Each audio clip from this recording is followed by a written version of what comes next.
Rohit hitman Sharma नाम तो सुना ही होगा और लखनऊ वालों को आज इन्होंने बखिया उधेड़ करके रख दी है। नमस्कार साथियों, स्वागत है आपका क्रिकेट साइट के एक और पोस्ट मैच रिव्यू में।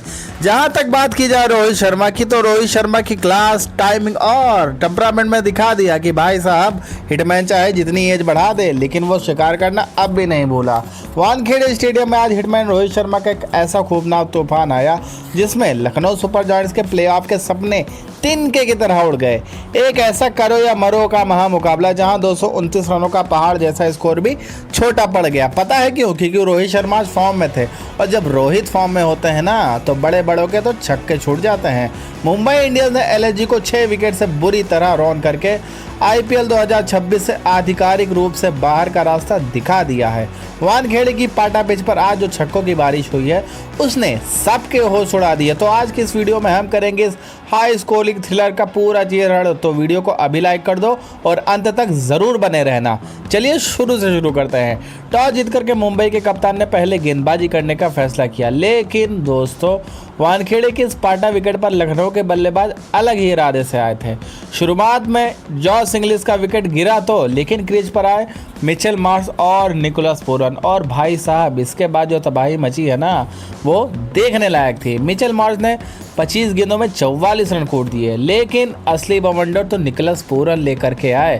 पूरन ने महज 21 गेंदों में 8 गगनचुंबी छक्के लगा करके 63 रनों की खूंखार पारी खेली और उनका स्ट्राइक शो नहीं है जरा, स्ट्राइक रेट 300 के पार, 300 एग्जैक्ट 300 के पार नहीं 300। भाई साहब मुंबई के गेंदबाज पूरी तरह से बेबस नजर आ रहे थे, लेकिन बात कर लेते हैं यहाँ पूरन की अच्छी पारी की। यहाँ बात करना इसलिए ज़रूरी है क्योंकि आपको पिछले साल का सीज़न याद होगा, जब निकोलस पूरन 3 नंबर पे आते थे तो लखनऊ की टीम हमेशा से मजबूत दिखाई देती थी। मगर इस बार कप्तान ऋषभ पंत ने उनका नंबर काट करके खुद को नंबर 3 पे चढ़ाया और ना खुद चल पाए और पूरन की जो रही सही फॉर्म थी उसको भी गड़बड़ कर दिया। आज जब पूरन 3 नंबर पे आए तो उन्होंने दिखा दिया कि T20 का उनको इतना खतरनाक बल्लेबाज क्यों माना जाता। सोचिए आप ज़रा, 8 छक्के, वो भी सिर्फ 21 गेंदों में। अगर ये 9 गेंदें और खेल लेते तो उसमें भी अगर ये 5-7 छक्के मार देते तो भाई साहब गेल का रिकॉर्ड तो आराम से टूटने वाला था। जिस फॉर्म में ये थे ना बहुत आसानी से ये तोड़ सकते थे।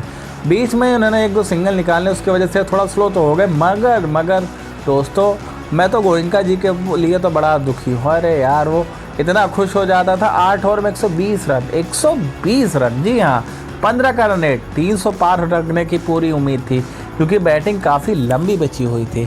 लेकिन फिर आते हैं कॉर्बिन बॉस, उन्होंने एक ही ओवर में मार्श और पूरन दोनों का शिकार करके एमआई की वापसी कराई। फिर क्या होता है दोस्तों, फिर आते हैं अपने कप्तान ऋषभ पंत साहब। पंत के तो गेम इस समय इतना ख़राब हो गया है ना कि सिर्फ 10 गेंदों में 15 रन बनाए और अक्षत रघुवंशी ने ज़रूर दिखाया जज्बा। पहली गेंद पे 6 तो मारा मगर 7 गेंदों में मात्र 11 रन बनाए। इसकी वजह से अब 20 के ओवरों में उनके पास ओवर तो काफ़ी बचे थे लेकिन विकेट 5 गिर चुके थे। फिर आता है एक साझेदारी जिसने मैच को थोड़ा सा रोचक तो बनाया लेकिन अंत में वो स्ट्रॉन्ग फिनिश नहीं दे पाए जिसकी उम्मीद करी थी।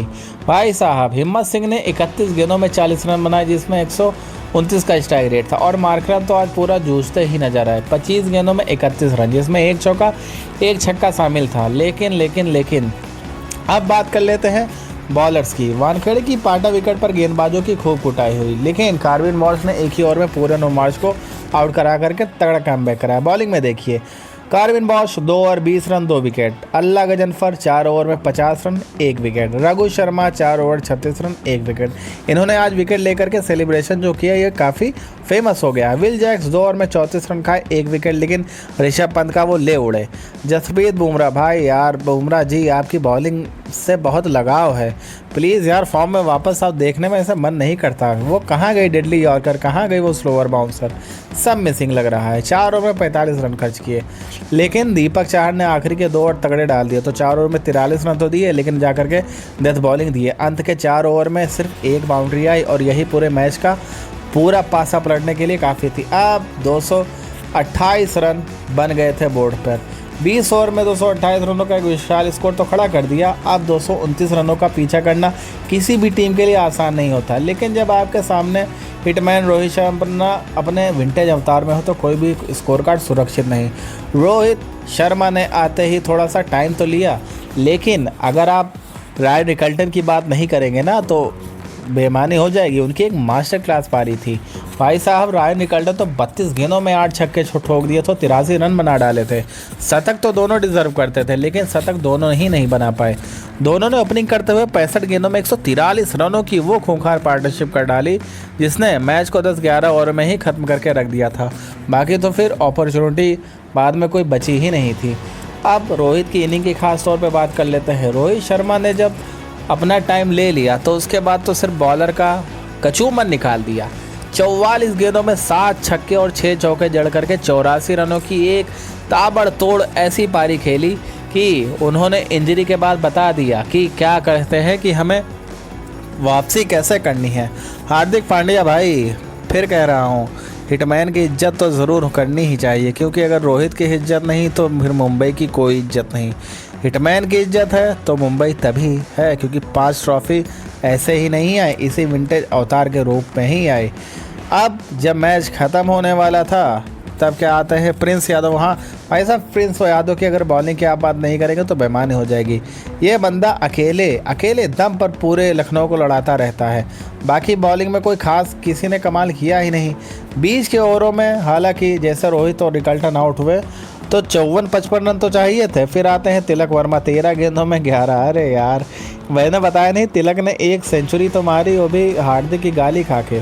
उसके अलावा इनका कुछ खास टूर्नामेंट नहीं गया है।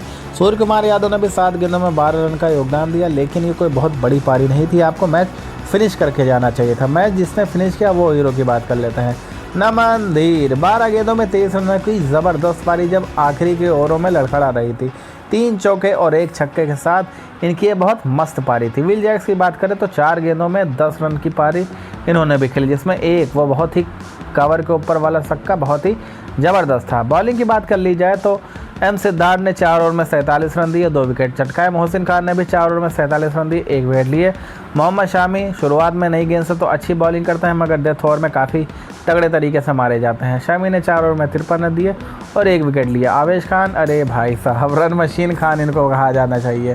3 ओवर 4 गेंद में 56 रन और कोई विकेट नहीं। जैसे आवेश खान बॉलिंग करना है मैं जान गया था आज तो लखनऊ का कोई चांस ही नहीं, क्योंकि भैया ये तो ऐसा मार खाता है कि कोई चांस नहीं देता सामने वाले को कि आप वापस आ पाओ। आवेश खान की बॉलिंग इतनी खतरनाक है। प्रिंस यादव ये बंदे ने प्रभावित किया, 3 ओवर में 24 रन दिए, इनका 1 ओवर बचा ही रह गया जान लीजिए। फिर बात कर लेते हैं पॉइंट्स टेबल की। तो पॉइंट्स टेबल में लखनऊ जहाँ थी वहीं बनी हुई है और एमआई भी जहाँ थी वहीं बनी हुई है, लेकिन उन्होंने थोड़ी सी उम्मीदें जिंदा तो रखी हैं और आधिकारिक तौर पे देखा जाए तो 7 मैचों को जीत कर 14 अंक तक ही जाया जा सकता है। तो दोनों टीमों की अब वही हालत हो गई। अब दोनों टीमों को बाकी टीमों पर भी निर्भर रहना होगा कि बाकी टीम भी हार कर 14 पॉइंट्स तक का ही खेल बनाए। अदरवाइज़ दोनों टीमें ऑफिशियली तौर से बाहर हो चुकी हैं। अब अगले मैच में कप्तान हार्दिक पांड्या वापस आएंगे।